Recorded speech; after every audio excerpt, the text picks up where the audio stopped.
नमस्कार दोस्तों, study with Dev channel में आपका स्वागत है। दोस्तों, पिछली वीडियो में हमने हिंद यवन शासक को कंप्लीट किया। अब देखते हैं शक शासक। हिंद यवन शासक के बाद हमने देखते हैं शक शासक। यह दो छत्रप में विभाजित है। जो शक शासक है दो छत्रप में विभाजित है। पहला है उत्तरी छत्रप। उत्तरी छत्रप। दूसरा है पश्चिमी छत्रप। जो उत्तरी छत्रप है यह यहाँ पर दो शासकों ने शासन किया था, मथुरा के शासक और तक्षशिला के शासक। ये दोनों उत्तरी छत्रप से संबंधित हैं। मथुरा के शासक प्रथम स्वतंत्र, जो मथुरा के शासक हैं यहाँ का प्रथम स्वतंत्र शासक राजाउल था। उत्तरी छत्रप में मथुरा के शासकों में प्रथम स्वतंत्र शासक राजाउल था और उत्तरी छत्रप के शासकों में प्रथम स्वतंत्र शासक माउस था। माउस ये उत्तरी छत्रप है। पश्चिमी छत्रप। पश्चिमी छत्रप में भी दो हैं, उज्जैन के शासक और नासिक के शासक। उज्जैन के शासक में प्रथम स्वतंत्र शासक है चष्टन। चष्टन उज्जैन के शासकों में प्रथम स्वतंत्र शासक है चष्टन। ये सभी वेरी इंपॉर्टेंट है दोस्तों, एक एक शब्द को समझना है। यह है प्राचीन इतिहास। ऐसे गहराई से ही क्वेश्चन पूछेगा चष्टन कौन था, तो यह प्रथम स्वतंत्र शासक था उज्जैन के शासकों में। यह शक शासक है। चष्टन शक शासक है तथा यह पश्चिमी छत्रप उज्जैन के शासकों में प्रथम स्वतंत्र शासक है चष्टन। अगला है नासिक के शासक। नासिक के शासकों में प्रथम स्वतंत्र शासक नहपान है। कौन है दोस्तों? नहपान। शक शासक मूल रूप से ईरान में सिथिया के रहने वाले सिथियन थे। शक शासक मूल रूप से ईरान में सिथिया के रहने वाले सिथियन थे। उन्हें भारतीय इतिहास में सिथियन को भारतीय इतिहास में शक कहा जाता था। शक शासक कहा जाता था इतिहास में सिथियन को। सर्वप्रथम शक शासक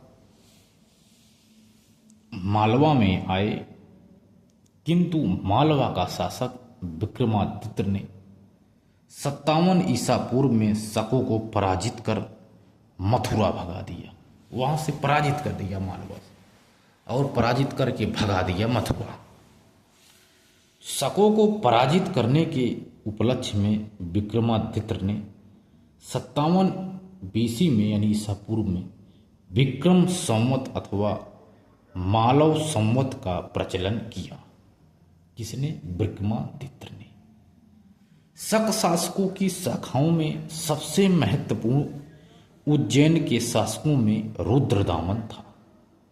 यानी शक शासकों की शाखाओं में सबसे महत्वपूर्ण उज्जैन के शासकों में रुद्रदामन था। छत्रप शक शासकों की उपाधि थी। जो छत्रप है, उत्तरी छत्रप, पश्चिमी छत्रप, या शक शासकों की उपाधि थी। रुद्रदामन, आइए देखते हैं दोस्तों रुद्रदामन।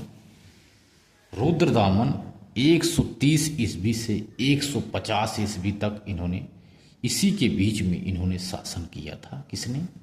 रुद्रदामन ने।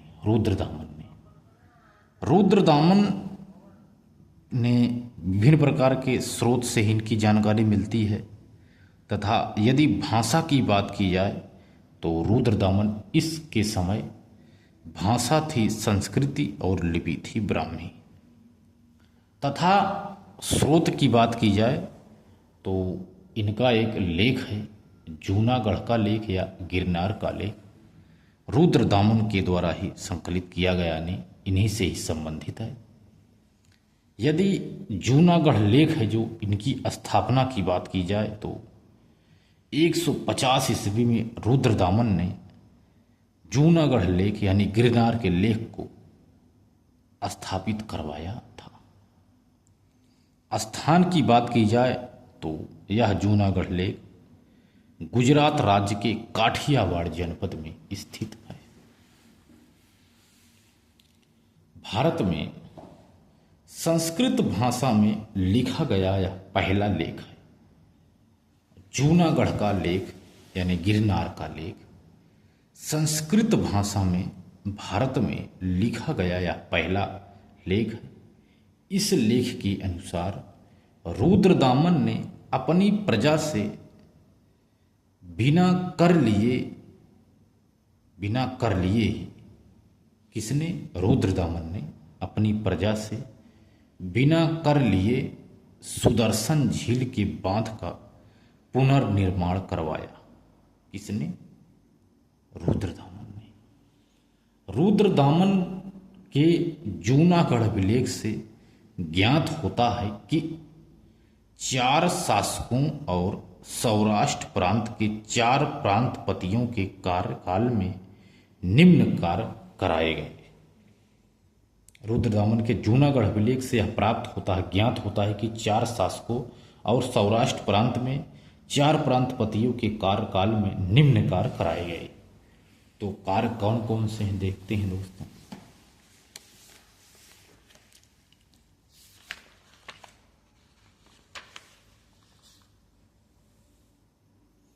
एक तरफ देखेंगे शासक या सम्राट, उसके बाद देखते हैं सौराष्ट्र प्रांत के प्रतिपति, प्रांतिपति तथा उनके कार्य।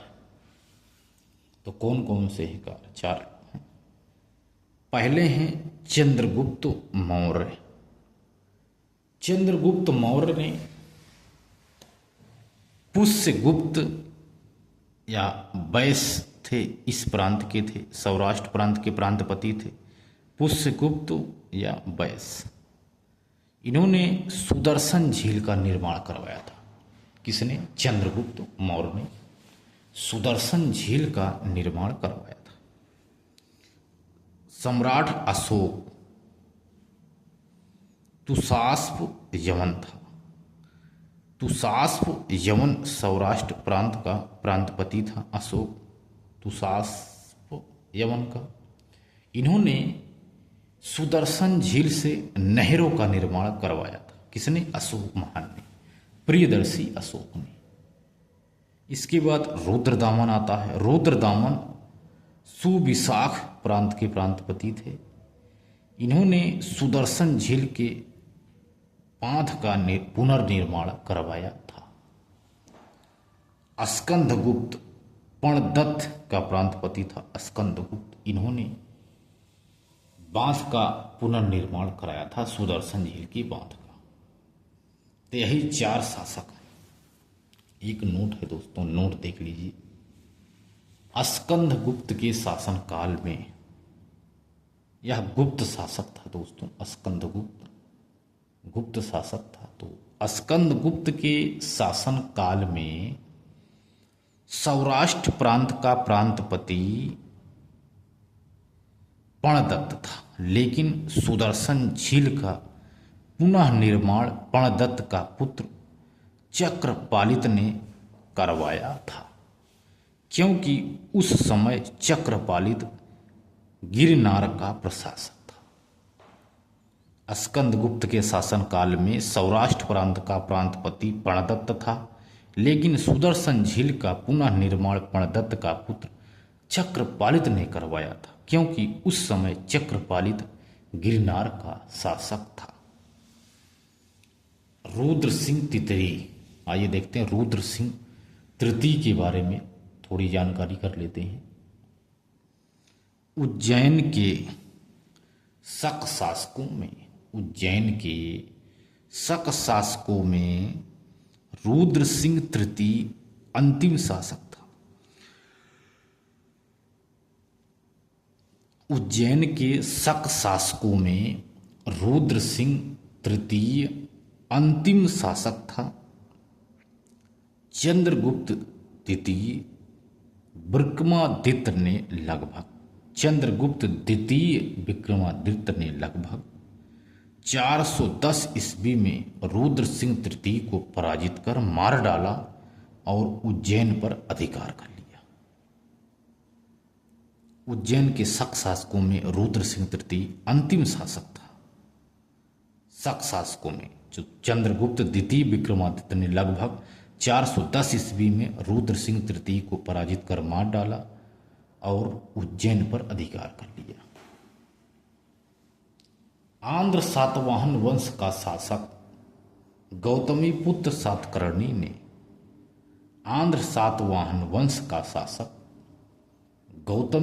सातकर्णी ने 106 ईस्वी से 130 ईस्वी के मध्य नासिक का शक शासक नहपान को पराजित करके मार डाला और नासिक पर अधिकार कर लिया। किसने? गौतमीपुत्र सातकर्णी ने नहपान को मार डाला। इस प्रकार धीरे धीरे शक शासकों को भारत से पतन हो गया। इस प्रकार धीरे धीरे शक शासकों का भारत से पतन हो गया। पहलव शासक, आइए देख लेते हैं पहलव शासक। पहलव शासक में मिथ्रेडेट्स प्रथम, इन्होंने पहलव वंश की स्थापना किया था। मिथ्रेडेट्स प्रथम ने। प्रसिद्ध शासक की बात की जाए तो पहलव शासकों में प्रसिद्ध शासक था गोंडोफिरनस, जो 20 से 41 ईस्वी तक इन्होंने बीच में शासन किया था, गोंडोफिरनस ने। तो आइए देखते हैं क्या था, थोड़ा डिस्क्रिप्टिव। ये लोग पहलव शासक ये लोग मूल रूप से ईरान में पार्थिया के रहने वाले पार्थियन थे। यानी पहलव शासकों में पहलव मूल रूप से ईरान में पार्थिया के रहने वाले पार्थियन थे। भारतीय इतिहासकार में इसे पहलव शासक कहा जाता है।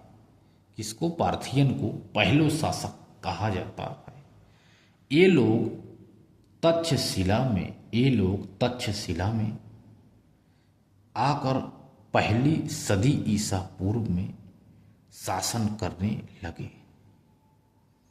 पहलव शासकों में प्रथम महत्वपूर्ण शासक जो पहलव शासक थे, इसमें प्रथम महत्वपूर्ण शासक मिथ्रेडेट्स प्रथम था। इन शासकों ने तक्षशिला को अपनी राजधानी बनाए। पहलव शासकों ने तक्षशिला को अपनी राजधानी बनाए और सबसे प्रसिद्ध शासक गोंडोफिरनस 20 से 41 ईस्वी तक, यह सबसे प्रसिद्ध शासक गोंडोफिरनस था। उसके विषय में जानकारी देने वाला उसका पेशावर स्थित तख्त-ए-बही का लेख है। गोंडोफिरनस के कार्यकाल की